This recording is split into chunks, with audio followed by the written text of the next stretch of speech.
emotions at peak performance.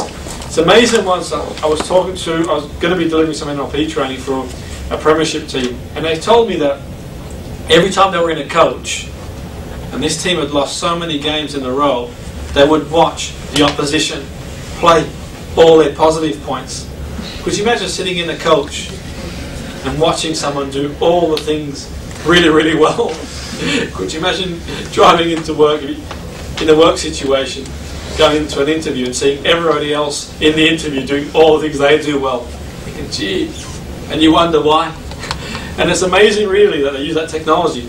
And one of the things I asked them to do, the first thing I asked them to do is get rid of that. That's just not doing anyone any good. Because one of the things that happens in sport, the coaches are very quick to analyse negative performance or positive performance of the opposition. And there's a very negative impact on the performers because they're one seeing the other performers a lot bigger and better than they are, and then they start having that self-doubt. So we changed that. I said, well, why don't we look at getting all our best performances and tying them into our best music and seeing if there was any changes. And it had an immediate positive effect. It was like the world had lifted some of the players.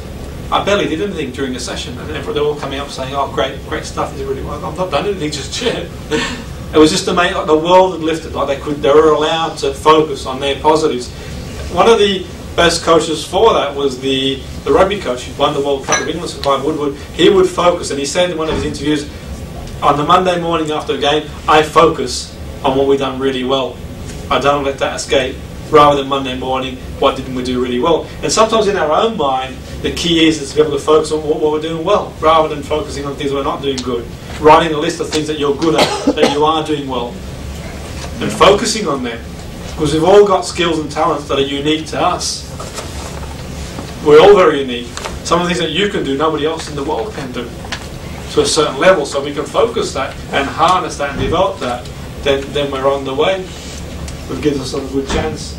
And the anchoring technique, I find, is a very powerful technique to use to be able to get in the right state of mind. It's a very useful technique. I use it quite often myself, depending on different situations. I do broadcasting. In one of my other lives, I do broadcasting. And every time I go into the station, you've got all the emotion of the games and everything else that goes on. And you've got to then have a level of neutrality. So you can't take sides. You don't want callers phoning and saying, he's a United fan, get him off, he shouldn't be on the show. You're looking to keep that neutrality. And also, you might get times when they're opening the phone lines. Started a new show recently. It was on the City Talk. It was on releasing your fears and phobias, and the phone lines were opened up. The original show was 2 hours, cut back to 70 minutes because the football on, they had a phone in and some big event happened in Liverpool, and we were going to take callers. Added to that, we had 2 people that were brought in that I knew nothing about. The third person was stuck downstairs because they were afraid of heights and we're at City Talk Towers in Liverpool. They wouldn't come up. I said, had you have told me that earlier, we might have got them up. No one surprised you. Well, you surprised me. We're not going to get them up. And you're in that situation, and you're thinking quick on your feet, and you've got a radio guy that doesn't know a thing about NLP or hypnotherapy, or looking for every opportunity to dig in and whatever it may be. You're thinking, okay. And there are times where you do get thrown off course a little bit, and having that anchor again is useful to get back in that right state of mind. Particularly when someone tells you to do a fast barbecue in 5 minutes. Of someone who's got fear of broken toes. Did you do it? We did it? Yeah, it came good, to be fair. What was his fear? Broken toes. Broken toes? Yeah. So then you broke his toes and he wasn't scared of it at all? No, I just went... Yeah, definitely. I told him if he didn't overcome the fear, we'd break his other toes. Give him a 5, just say you're okay. But yeah, I mean the techniques are, as you all know, for those who've done NLP, they're very powerful. They're very, very powerful, and they do it really, really well. Fantastically well. And I think they're there to be improvised. It's not always about following the technique step by step, picking up a book and following them step by step. So I didn't do the variation from the famous hypnotherapist book where he talks about playing the clown's music, because the last time I told someone to imagine clown's music, then he jumped up and hit the room, so I was scared of clowns, so I'm not doing that no more. Pick music that you enjoy listening to. Forget about the clown's music. I don't want to mention any names there. So yeah, definitely. We digress. So the anchoring cue is really good. Physiology is key as well. Physiology is really important. key and exercise I do with physiology, NLP, the walk with grace and power, practicing walking, back straight, shoulders back. And it is really key, really important, because our mind and body are linked in. So you walk in from home after work and you see your partner sitting a certain way, they don't need to open their mouth, you know exactly how they feel because they're physiology. So we cannot not communicate. Body language is a big thing. And physiology will tell us a lot about what's going on inside our mind. And we can influence that. We can use our physiology to feel a certain way. So if you were to jump up and down on the spot 5 times, it would be difficult to feel down. Equally, if you sat like that all day, probably be difficult to be very happy. So physiology is important, and that's the key aspect, a key thing. When I deliver training, life skills training for young offenders, that's a big part. Not that they even need to be told how to walk, because if you've ever seen the 15, 16-year-olds walk, they kind of walk like they own the world type thing. But it is the key point in working with.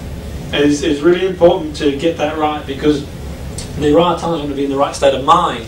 Now, years ago we had an FA Cup tie. We were playing a team in a much higher league, and we were losing 2-0 at half time. The players were just walking into the dressing room, and it was like a morgue. They just sat down, slumped everywhere. And it wasn't until another coach brought it to my attention and said, because we've been talking about it during the week, he said, "Look at the way they're all sat."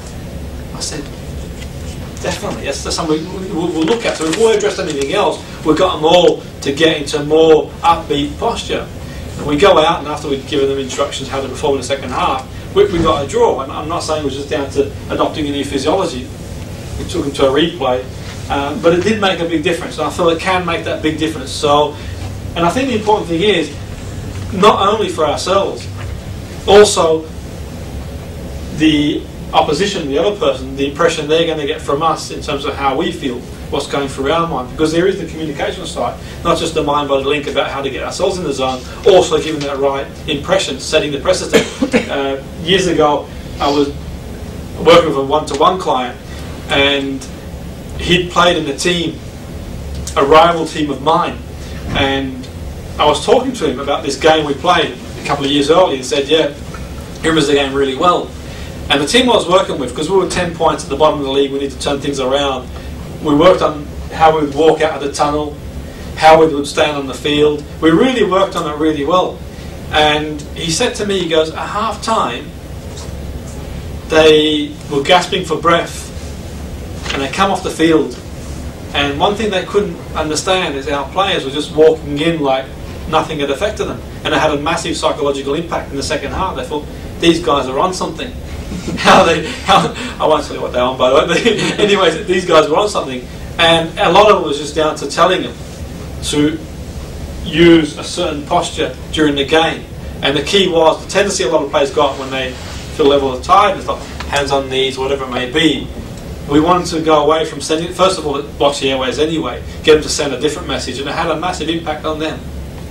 And they faded away, and in his own words, he said that was a big thing for them, just to see them carry on. And when we walked out the second half, physically standing upright, looking down, and you'll see that when you watch two teams walk out of a tunnel, eyeballing each other, I think it has a massive impact. The mind games start there, physiologically. So not only does it influence the way we feel, it can influence the way someone else feels too. So it can work for life skills and for a lot of different environments. So physiology is a big factor in going forward.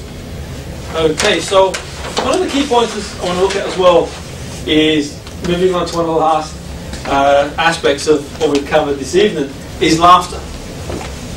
I've always said in what I do in the field I do, when I stop enjoying what I do, then I'll put it away and go find something else to do. And that's the key. I think the key to doing well is the best resources we have in different situations is having a good laugh. Being able to laugh at yourself and being able to laugh at others as well, and enjoying the laugh, is key to building what we call in sport a good dressing room banter. The fun and games that go on in a dressing room can make all the difference. Sometimes I've been working with teams